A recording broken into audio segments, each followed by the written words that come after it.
Negara produsen kendalikan dunia perdagangan lalu kendalikan dunia keuangan. Itu persepsi old mind. Pasar modal dan pasar uang lah sebenarnya pengendali dunia keuangan. Dan ini persepsi new mind. Neraca perdagangan positif dianggap baik dan solusi bernegara oleh old mind. Faktanya selama menjabat malah impornya membesar. Lalu selalu negatif dagang dengan kakak tertua Tiongkok. Jujur, entah bagaimana kok sekarang kakak tertuanya negara komunis ya. Dan diterima luas lagi pemahaman bahwa tidak apa-apa bekerja sama dengan negara komunis. Yo wes, kita lanjut. Toh jabatan old mind ada batasnya. Kembali ke kalimat awal, negara produsen akan kendalikan dunia perdagangan dan dunia keuangan. Itu strategi Tiongkok. Di mana negara defisit alias yang Tiongkoknya surplus, pasti negara yang kalah tersebut akan dipaksa pakai yuan. Catat ya, ketika sebuah negara pakai mata uang negara lain untuk transaksi, artinya negara tersebut kalah ekonominya. Kita lihat strategi serangan ekonomi dari ilmu ekonomi. Money 1.0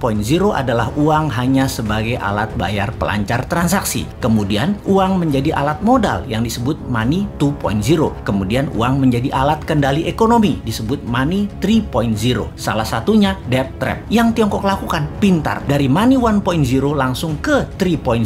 Karena ya memang Tiongkok nggak punya Wall Street, tempatnya money 2.0. Kita lompat sebentar sebelum balik ke money 3.0 agar sambungannya paham. Sejarah Partai Komunis di Tiongkok, di mana orang-orang nasionalis kabur keluar Tiongkok ketika komunis berkuasa dengan tangan besi. Satu ke Taiwan, jadi negara yang dipayungi Amerika. Yang kedua ke Hong Kong, jadi city country di bawah Inggris. Keduanya, Taiwan dan Hong Kong ekonominya maju pesat sejak tahun 60-an hingga saat ini. Sejak tahun 1989, reformasi ekonomi di Tiongkok melawan hegemoni IMF mulai dijalankan secara gerilya, main dengan globalis dan main dengan double standard, yaitu renminbi yuan. Catat sekali lagi, nantinya kita new mind akan pakai strategi yang sama ini, kecuali kalian masih suka dengan old mind yang sekarang berkuasa. Apa yang Tiongkok lakukan setelah memutuskan melawan IMF, namun di permukaan pura-pura taat pada Amerika? Ini terjadi di zaman Deng Xiaoping awal mulanya. Mereka jadi negara produsen buruh murah. Maklun mengerjakan sebagai tukang jahit apa saja yang disuruh globalis. Lalu perlahan menggeser dari maklun tukang jahit menjadi negara produsen. Maklun ini adalah strategi agar terjadi pembiasaan. Ketika awal menjadi negara produsen, Tiongkok mengizinkan pemalsuan atau kopi atau tiru merek-merek ternama dunia untuk beredar di dalam negerinya. Semakin mahir, maka mulai negara membiayai sektor hulu produsen, pabrik-pabrik dengan uang renminbi yang uang tersebut tidak boleh beredar di luar negeri, hanya boleh beredar di Tiongkok. Inilah awal tahun 90-an mereka lakukan ini semua secara masif, secara gila-gilaan. Apa saja dibangun. Dan setelah menjadi pengendali produksi, mulai ekspansi di tahun 2013 dengan strategi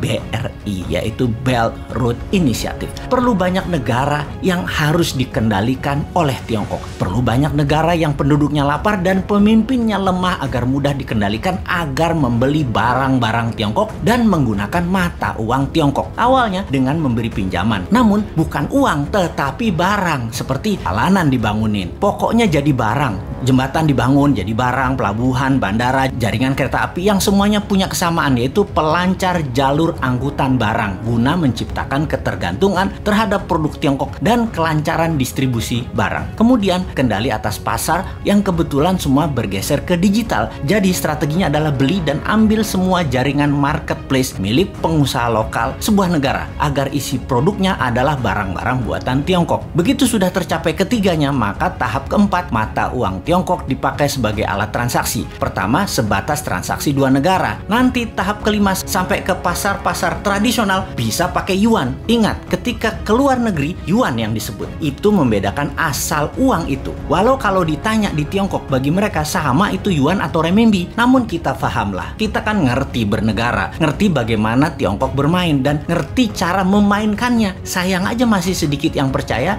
dan masih banyak yang tidak peduli. Wajar kalau masyarakat tidak tahu, namun pejabat yang tidak peduli dan tidak tahu juga banyak banget. Apalagi yang mau menari jadi presiden di 2024. Rasanya nggak ada yang paham beginian. Yang penting gue populer dan rakyat pilih gue. Lihat aja daftar 10 orang yang katanya calon presiden di lembaga survei. Kita review satu persatu. Paham nggak bernegara ala Tiongkok dan Amerika? Rasanya Kagak ya, New Mind beda. Kita paham dan strateginya bukan ikuti keduanya, namun punya strategi sendiri untuk main 3 kaki awalnya dan menyalip di tikungan di tahun 2030 menjadi 3 besar dunia dan di 2045 menjadi negara superpower. Kalau hanya naik 7% setahun dan faktanya 5% pertumbuhan ekonominya, mimpi jadikan Indonesia negara superpower. Buktinya sekarang aja pakai yuan dagangnya, harusnya pakai rupiah. Bos, itu artinya kalian old mind geblek bernegaranya.